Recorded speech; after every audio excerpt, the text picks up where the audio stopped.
আসসালামু আলাইকুম আমার আপুরা ভাইয়ারা, কেমন আছেন সবাই? আশা করি সবাই সুস্থ আছেন, ভালো আছেন। আলহামদুলিল্লাহ আমরা সবাই আপনাদের দোয়ায়, আল্লাহর অশেষ মেহেরবানিতে আমরা সবাই সুস্থ আছি, ভালো আছি।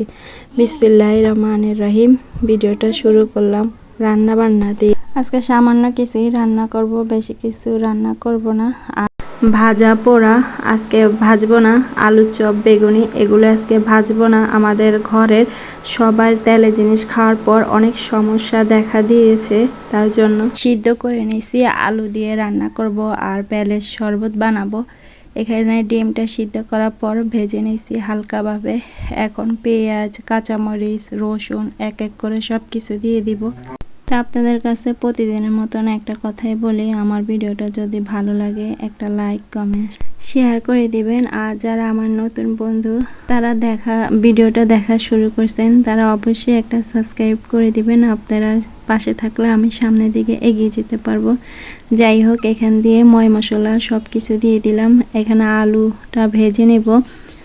আর ইফতারি তো বানাবো না, তো আজকে আর প্যারা নাই। তো এই যে এখানে টমেটো দিয়ে দিছি, তো এই যে পানি দিয়ে দিব। এভাবে রান্না করলে আমাদের ঘরে সবাই পছন্দ করে। তো ডিমটা দিয়ে দিব আর ফিরনি রান্না করব। এখান দিয়ে আমার শাশুড়ি বেলের শরবতটা রেডি করে নিচ্ছে। তো এখান দিয়ে এই যে আমার আলুটা সিদ্ধ হয়ে গেছে, এখন ডিমটা দিয়ে দিব।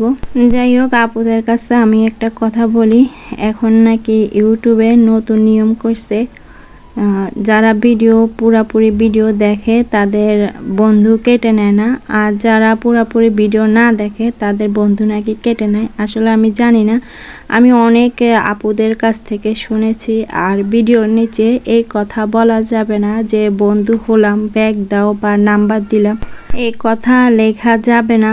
আর সাবস্ক্রাইবার নাকি কেটে নেয়। আমি দেখছি, আমার ফলাফল দেখছি, যারা আমার ভিডিওর নিচে এই কমেন্টগুলো করছে আমার ক্ষতি হয়েছে, আমার সাবস্ক্রাইবার অনেকগুলো কেটে নিছে। যাই হোক, আল্লাহ ওনাদেরকে হেদায়েত দান করুক। আল্লাহ যদি সহায় থাকে ইনশাল্লাহ আমি সামনের দিকে এগিয়ে যেতে পারবো। আপনারা সবাই দোয়া করবেন। যাই হোক, এখান দেখেন আমি দুধটা বসিয়ে দিছি, দুধটা বলক আসছে, তারপর একটু লবণ দিয়ে দিছি। তারপরে এই যে ফিরনি যে প্যাকেট ফিরনি আছে ওইটা রান্না করে নেব।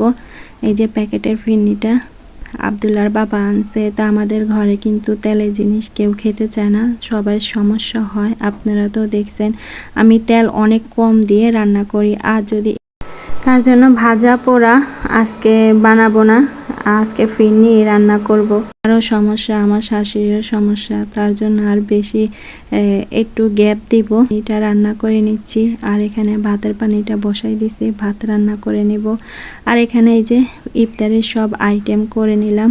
আর কেমন হয়েছে সবাই কমেন্টে জানাবেন। আসলে তেলের জিনিসটা সারাদিন রোজা রেখে তেলের জিনিসটা না খাওয়াই ভালো, ফল ফ্রুট দিয়ে ইফতারি করলে ভালো। আল্লাহ যা রিজিকে রাখছে তা আপনাদের সাথে শেয়ার করলাম। আর আমার ভিডিওটা কেমন লাগছে সবাই কমেন্টে জানাবেন। আর আমার কথাতে যদি কোনো ভুল হয়ে থাকে আমাকে ক্ষমা দৃষ্টিতে দেখবেন। ইফতারের আইটেমটা সামান্য কিছুই করছি। যাই হোক, এখান দিয়ে সব কিছু ইফতারে করে তারপর আবার রান্নার পর্বে চলে আসলাম। এখানে মাগুর মাছ, যে মাগুর মাছ বলে, গতকালকে আনছে ওর বাবা। তো এটা পরিষ্কার করে যে ভোর রাতের জন্য রান্না করে নিচ্ছি। এখানে সরিষার তেল, পেঁয়াজ, লবণ, রসুন বাটা, কাঁচামরিচ দিয়ে ভালোভাবে ভেজে নেব। আসল কথা কি জানেন, মানে ভোর রাতে কিন্তু এত বেশি খাওয়া যায় না। যখন পানিটা মুখে দিই তারপর অনেক খারাপ লাগে। এই যে দেখেন আমি এখান দিয়ে অন্ধকার আজান দিয়ে দিছে, এশার নামাজের আজান দিছে। তো আমি এই যে তরকারিটা বসিয়ে তারপরে নামাজ পড়ব। আর কালকে আপনারা সবাই জিজ্ঞেস করছেন আপু কি হয়েছে। আসলে কিছু কথা আছে কারো শেয়ার করা যায় না, একমাত্র আল্লাহ ছাড়া। আপন মানুষের কাছে বলতে গেলে 1 বছর পর হলো ওইটার খোটা শোনা লাগবে। যাই হোক, এখানে দেখেন আমি মাগুর মাছ কষানো হচ্ছে, এই যে দেখেন। তো এই যে কষানো হলে তারপরে একটু পানি দিয়ে দিব। আর আমি এখান দিয়ে নামাজ পড়ছি আর এই যে তরকারিটা রান্না করে নিচ্ছি। পাতিলটা অনেক ছোট আছিল, তারপরে এক পাতিলে থেকে আরেক পাতিলে আমি ঢেলে নিছি। এখানে পানি দিয়ে দিব। আসলে আমার ক্যামেরাটা তেমন বেশি ভালো না, তার জন্য তরকারি কালারটা অত বেশি সুন্দর আসছে না। যাই হোক, যাই আছে তাই নিয়ে ভিডিও করছি। এই যে আব্দুল্লাহ এখানে দুষ্টামি করছে, তো ওকে তো এই যে ওকে ও খেলতেছে, ওর বাবা মটরশুঁটি আনছে, তো রান্না করব। তো এই যে আব্দুল্লাহকে বলছি তুমি আন্টিদেরকে টাটা দাও, তো কি বলে আমি নিজেও জানি না, তো একটু শুনেন। টাটা টাটা বলি যাও, টাটা টাটা টাটা। তা আব্দুল্লাহ সবাইকে টাটা বলছে।